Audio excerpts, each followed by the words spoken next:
Vamos entender o enrosco do Mauro Cid, então. Em posse do celular do tenente-coronel Mauro Cid, ex-ajudante de ordens do governo de Jair Bolsonaro, a Polícia Federal identificou pelo menos 2 grupos de WhatsApp formados por militares que planejavam aplicar um golpe no Brasil após as eleições de 2022. Enquanto o CCEM 1617 era formado por alunos do curso de comando do Estado-Maior do Exército, que dá nome ao núcleo e tinha mais de 100 membros, o DOS, que era mais restrito, tendo apenas 10 participantes.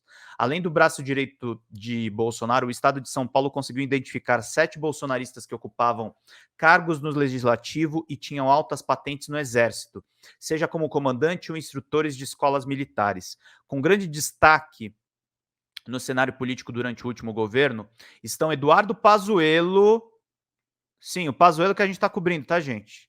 Estão Eduardo Pazuello, o ex-ministro da Saúde, e Luiz Eduardo Ramos, que foi o cara que indicou o Pazuello para o Ministério da Saúde, que era o ex-ministro da Casa Civil. Vamos entender aqui direitinho essa reportagem. A Polícia Federal também identificou a participação do então coronel de cavalaria Rodrigo Lopes Bragança Silva, que foi remanejado para a Escola Preparatória de Cadetes do Exército, em Campinas. No dia 29 de novembro de 2022, ele escreveu na conversa que estava circulando uma carta aberta para que oficiais assinassem contestando a atuação do Poder Judiciário nas eleições presidenciais. Essas 2 figurinhas aqui se conectam, inclusive, ao assessor que a gente mencionou justamente em uma matéria exclusiva, que é o Paulo César. O Paulo César Júnior é um cara que já assessorava o Pazuello no Ministério da Saúde e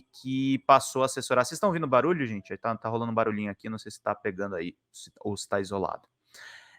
Assessorava o Pazuello na pasta da saúde, pagava contas pessoais do Elcio Franco e depois pagava contas também do próprio Eduardo Pazuello. Vou até avisar aqui algumas pessoas.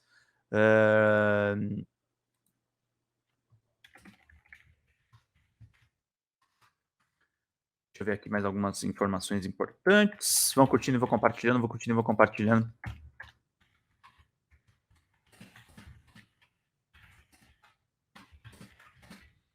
Vou continuar aqui a leitura da matéria. O tenente-coronel Hélio Ferreira Lima, que atuou no Gabinete de Segurança Institucional, GSI, também estava no grupo, assim como Jean Dermário da Silva, que foi seu instrutor na Escola de Comando do Estado-Maior, a ECM. Outro participante do DOS, que esteve em cargos importantes, é Márcio Nunes Rezende Júnior, que comandou o 1º Batalhão de Logística Selvagem. O representante do Legislativo no grupo era André Pereira da Silva, o Bodão. Ele foi assessor do ex-deputado federal Major Vitor Hugo, que foi líder do Bolsonaro quando estava o PSL ainda, que foi líder da bancada governista durante os anos de mandato de Jair Bolsonaro. Ó, vocês estão vendo, é uma ligação que conecta o Bolsonaro, conecta os militares de alta patente que fizeram parte do seu governo e, inclusive, gente do alto comando. Não à toa, o Elcio Franco conversou com o Ailton sobre mobilizar Ayrton, aliás, de mobilizar... Não, Ailton, estou confundindo com o Cascavel, que não é a mesma pessoa. Com o Ailton de mobilizar 1.500 do efetivo para tentar dar o golpe. E eles não confiavam no comando do Exército para fazer isso. Foi um golpe atrapalhado, foi uma coisa muito complicada. Ao perceber que o Exército não aplicaria um golpe à democracia brasileira, Ferreira Lima desabafou no grupo. O fogo é que ficou gostosinho demais sermos só isso, salário garantido, guerreiro com absoluta certeza de não guerrear, uma escapada ou outra ganhando bem por aí, ficou bom demais para querermos sair desse confronto. E ele ainda emendou, não vai rolar mesmo. Esse era o tom das conversas flagradas pelas investigações da Polícia Federal. O tom só mudou após os atos golpistas de 8 de janeiro, quando Márcio Rezende mostrou preocupação com um possível monitoramento das conversas. Ferreira Lima tratou de acalmar o amigo. Aqui ninguém está combinando tomar o poder, são apenas opiniões. Ou seja, eles já estavam com um cagaço, prevendo que essas conversas possivelmente seriam lidas. O CID é uma caixa preta que está sendo aberta aos poucos, e a polícia também está liberando essas informações para a imprensa, e por isso a gente está vendo aqui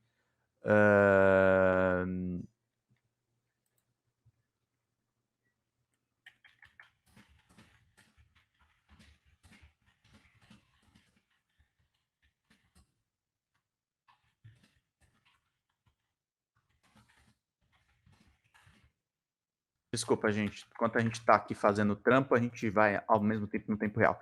A gente entrevistou aqui, na Folha Democrata, logo depois que ele teve uma participação no Roda Viva, o Celso Rocha de Barros, que é um cientista político bastante respeitado, é um cara que critica alguns setores do PT e escreveu um livro bastante interessante que é PT, uma história. É doutor em sociologia pela Universidade de Oxford, pela Inglaterra. E ele escreveu um bom artigo falando sobre esse caso do Mauro Cid, uma coluna dele na Folha de São Paulo. Cid não planejou o golpe sozinho. Ajudante de ordens tentou organizar um golpe festa surpresa a Jair Bolsonaro. Vamos acompanhar aqui para a gente entender direitinho esse golpe.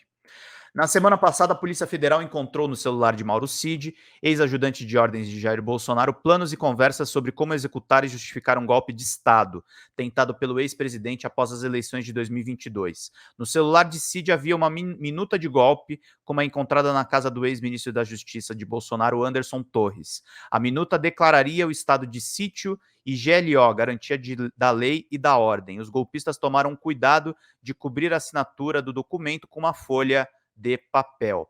Mas esse não era o único plano sendo discutido. Segundo outros documentos presentes no celular de Cid, também se pensava em apresentar um documento ao comando das Forças Armadas, relatando abusos, tanto do judiciário quanto da mídia, e pedir um golpe nos termos daquelas idiotices de Ives Gandra sobre o artigo 142 e o poder moderador. Não sei por que achavam que precisavam disso. Nenhum juiz sério aceitaria as teses de Gandra sem uma arma apontada para sua cabeça. Mas se os bolsonaristas já tivessem colocado a arma na cabeça do juiz, quem precisaria de um argumento jurídico? Qualquer tweet do Carluxo bastaria e a tese de Gandra é só marginalmente melhor. No celular de Cid, havia também uma conversa com Jean Lawande Júnior, coronel do Exército Brasileiro. Nas mensagens, Lawande implora que Cid convença Bolsonaro a dar a ordem para o golpe. Cid diz que Jair relutava porque não confiava no comando do Exército. É claro, quem que vai confiar num presidente da República que fez o que o Bolsonaro fez? E nós vimos aí ao vivo tudo que estava rolando. Carlos Alberto, como é que é? A moda agora é honestos na cadeia e ladrões soltos. Ah, o Carlos é bolsonarista, que bonitinho. O som tá ótimo. Obrigado, Adalberto Melo. Obrigado a todo mundo que está nos acompanhando. Pinguem superchats, gente. Bolsonaristas que estão aí, continuem nos dando engajamento. A gente agradece muito. Vocês estão contribuindo muito pro crescimento do nosso canal. O ajudante de Bolsonaro nunca responde que o presidente não planeja um golpe. Muito pelo contrário. Em vários momentos responde aos apelos de Lawande dizendo estamos na luta ou muita coisa acontecendo, passo a passo. Lawande contra-argumenta que se a cúpula do exército não está com ele, com Bolsonaro, de general de divisão para baixo está. Contam que um amigo seu ouviu um general de divisão, Edson Scora Host, que se Bolsonaro desse a ordem para o golpe, ele seria obedecido. Lawande estava inclusive pronto para se insurgir contra superiores que resistissem ao golpe. Como é que eu vou aceitar a ordem de um general que não aceitou a ordem de um comandante? Perguntava-se. A conversa ajuda a jogar luz na dimensão-chave do golpe bolsonarista. Os movimentos, em geral, opacos dentro das Forças Armadas. Haviam oficiais legalistas e golpistas e ainda não sabemos bem quem era o quê ou quantos haviam de cada lado.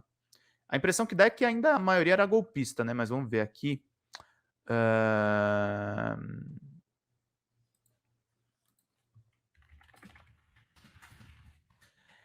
Vamos seguindo aqui para todo mundo acompanhar.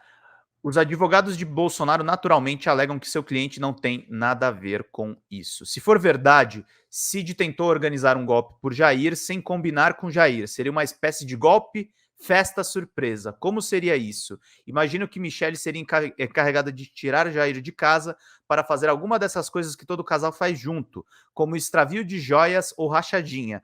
Na volta do Alvorada, um Bolsonaro algo perplexo encontraria o palácio às escuras. Quando acendesse a luz, os chefes das Forças Armadas bateriam palmas e gritariam surpresa! E Ives Gandra sairia de dentro do bolo, vestido de Marilyn Monroe, cantando Happy Golpe, Mr. President. Vai ver, era isso mesmo. Sei lá eu o que iria acontecer, o que esses malucos queriam fazer com o nosso país. Essa é a doideira que estava se colocando.